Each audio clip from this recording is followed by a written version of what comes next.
Bakunzi ba Judgment Truth Victory, ndabasuhuje bahaye ikaze muri ino gahunda ya Soma Bibiliya, aho twifashisha Bibiliya eshatu, Bibiliya ntagatifu, Bibiliya yera ndetse n'iyo Bibiliya y'icyongereza yitwa Holy Bible King James Version.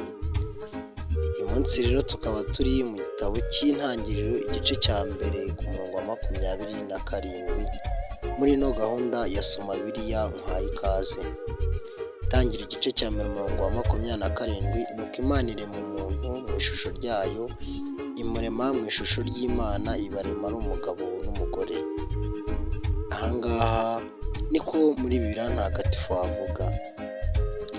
Itangiriro igice cya mbere ku murongo wa 27 muri Bibiliya yera, Imana irema umuntu ngo agire ishusho yayo, afite ishusho y'Imana, niko yamuremye, umugabo n'umugore niko yabaremye.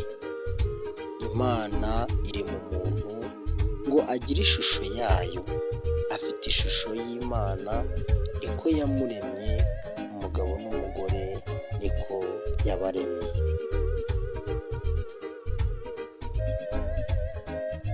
Then the Holy Bible King James Version, Genesis chapter 1 verse 27. So God created man in his own image. In the image of God created he him. Male and female created them. Invite you to do subscribe, share, like and comments.